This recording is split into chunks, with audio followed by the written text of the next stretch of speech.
Taylor Swift might just be the most famous woman on earth, so maybe it's no surprise that she's experienced a few media moments that nobody will ever forget. If you've paid any attention to pop culture news in the past 15 years, then you'll know about the feud between Taylor Swift and Kanye West. It all started back in 2009 at the MTV Video Music Awards, when Swift won the Moon Man for Best Female Video for You Belong With Me. After accepting her award from her former beau, Taylor Lautner, Swift told the audience that winning was a dream come true. Swift was nominated alongside Lady Gaga, Beyoncé, Katy Perry, Kelly Clarkson, and Pink. Unfortunately, West thought one of her competitors was more deserving of the VMA win. Barging on stage and stealing the mic from Swift, he announced that Beyoncé should have won, with Single Ladies Put a Ring on it. I was really excited because Kanye West was on the stage, and then I wasn't so excited anymore. Swift was left confused and embarrassed by West's unwanted interruption on stage, and despite initially moving on from the incident, it led to a decades-long feud between the pair. The worst of this came in 2016, when West took a shot at Swift in his song Famous, which Swift called out for its derogatory and misogynistic language. She then found herself on the receiving end of a huge public backlash after West claimed Swift had given him permission to call her a in his lyrics. Unsurprisingly, the feud took a massive toll on her professional life. As Swift told Time magazine, "Make no mistake, my career was taken away from me."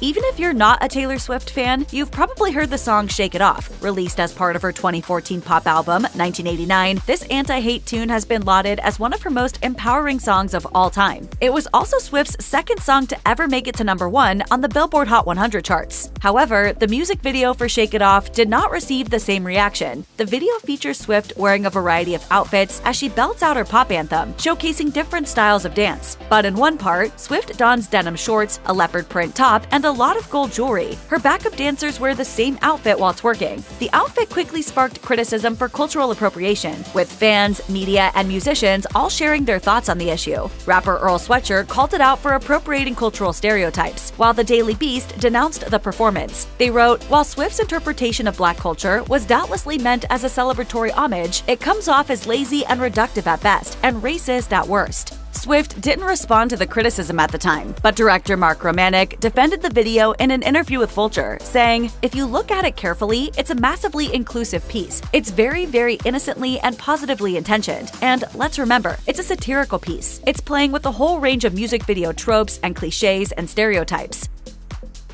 Taylor Swift made waves in 2018 when she broke her own long-standing rule not to voice her opinions about politics. The singer took to Instagram to make a statement about the 2018 midterm elections in Tennessee, denouncing Republican Marsha Blackburn's bid for Senate. Swift wrote, "As much as I have in the past and would like to continue voting for women in office, I cannot support Marsha Blackburn. Her voting record in Congress appalls and terrifies me." The singer then shared that she was voting for the Democratic candidate, Phil Bredesen, and endorsed Democrat Jim Cooper for the House of Representatives. In her unprecedented post, Swift also urged her fans to vote for the candidate that most represents their values. Although Blackburn ultimately won that race, speaking up in this manner turned out to be a significant moment for Swift, who had largely stayed silent on her politics until that point. Speaking about this in her 2020 documentary, Miss Americana, she blamed label executives for trying to mold her into what she called a nice girl.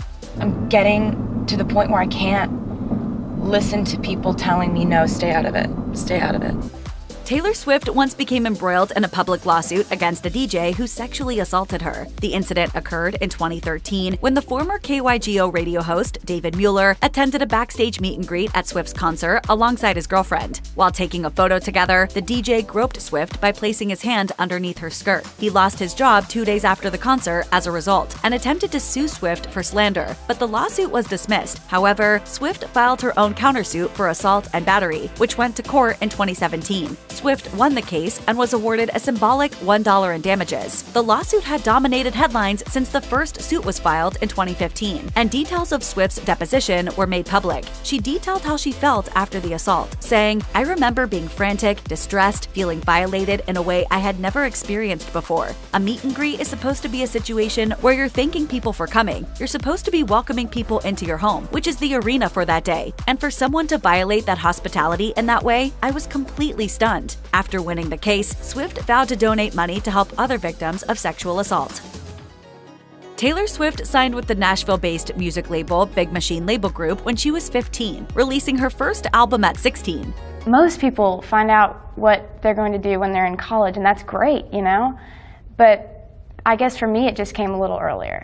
She released 5 more albums under the label, which was owned by Scott Borchetta, before leaving and signing with Universal Music Group. During and after her time with Big Machine, Swift tried to procure the rights to her masters, which were owned by the label. Not only was she unsuccessful, but they were actually sold out from under her when Scooter Braun bought Big Machine in 2019. In a Tumblr post, Swift revealed that she learned about the sale the same time it was announced to the world. She went on to reveal details of her past interactions with Braun, writing, "All I could think about was the incessant, manipulative bullying I've received at his hands for years. Essentially, my musical legacy is about to lie in the hands of someone who tried to dismantle it. This is my worst-case scenario." Braun never gave Swift the chance to buy back the rights to her first 6 albums when he sold them to an investment group in 2020. However, she proved her mettle when she decided to re-record her original albums and claim back ownership of her music.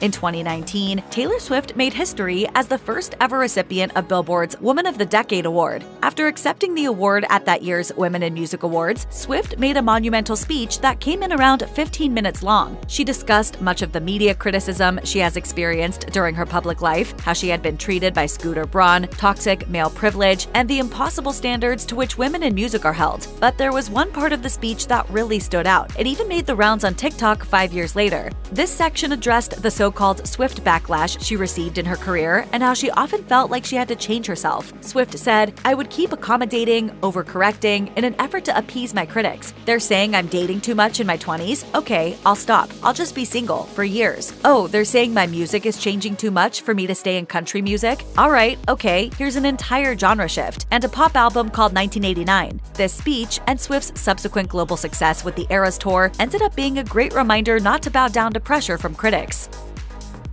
Although her focus is obviously on music, Taylor Swift has done some acting in her time. Her biggest screen role was in the 2010 rom-com Valentine's Day, which she followed up with a voice role in 2012's The Lorax, and a guest spot in an episode of New Girl in 2013. Will you take me away from this madness? And you are not too short for me. I don't care what your mother says. Oh, Elaine!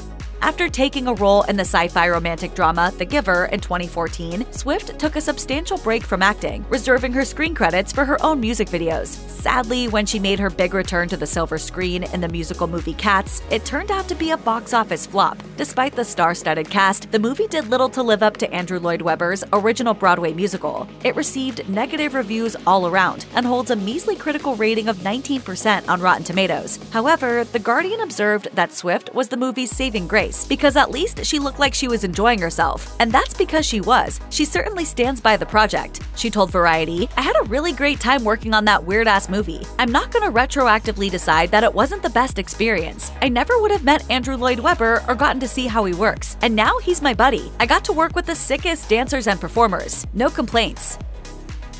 Taylor Swift is known for leaving coded messages in her songs and music videos as a special treat for her loyal fans. Her 2020 album Folklore was a major treat for Swifties in that respect. Specifically, the album's lead single, Cardigan, is full of hidden meaning, with many speculating it was written in appreciation of her fans. As an extra treat, Swift started selling replicas of the iconic cardigan that she wears in the music video on her website, with the album's name embroidered on it. But Amira Rasool, the CEO of a company called The Folklore, which highlights fashion and beauty brands from African countries, criticized the logo's font and style. Rasool claimed this logo was a copyright violation of her own brand. She told InStyle, "I'd heard of so many different black women in particular who had been ripped off by large corporations by celebrities, and I just couldn't believe that it was happening to me." After Rasool came forward with her claims, Swift responded by changing the logo on the sweater and pledged on X, formerly Twitter, that she would donate to the Folklore and the Black and Fashion Council. 2022 was a banger year for Taylor Swift, as she enjoyed the success of her album Midnights. The album's lead single, Antihero, quickly reached the top spot on Billboard's Hot 100 chart when it was released that October. But just like Shake It Off years earlier, the video for Antihero was less favorably received. Celebrating its release on Instagram, Swift wrote, "The Antihero video is here, which I wrote and directed. Watch my nightmare scenarios and intrusive thoughts play out in real time." Swift faced major backlash for one scene, in which he steps onto a weighing scale and sees the word fat instead of any numbers. Fans accused Swift and the video of being fatphobic by implying that's the worst thing someone can think about themselves. Realizing the error of her ways, Swift made amends and edited the video to remove the scene. This is my first Grammys I've ever been to, and I'm already so overwhelmed. There are so many famous people here. How do you handle it? In 2010, Taylor Swift made history as the youngest person to win Album of the Year at the Grammys, but it wouldn't be the only time she would claim this coveted award. In 2021, Swift won the Album of the Year award for the third time for Folklore, having previously won in 2016 for 1989. Along with her new trophy, Swift accrued the honor of being the first woman to win the award 3 times. Then, in 2024, she broke this record again by becoming the only person to have ever won the Grammy Award for Album of the Year 4 times. Swift celebrated this monumental achievement in her acceptance speech, expressing how much gratitude she has felt on a daily basis. She said, "For me, the award is the work. All I want to do is keep being able to do this. I love it so much. It makes me so happy."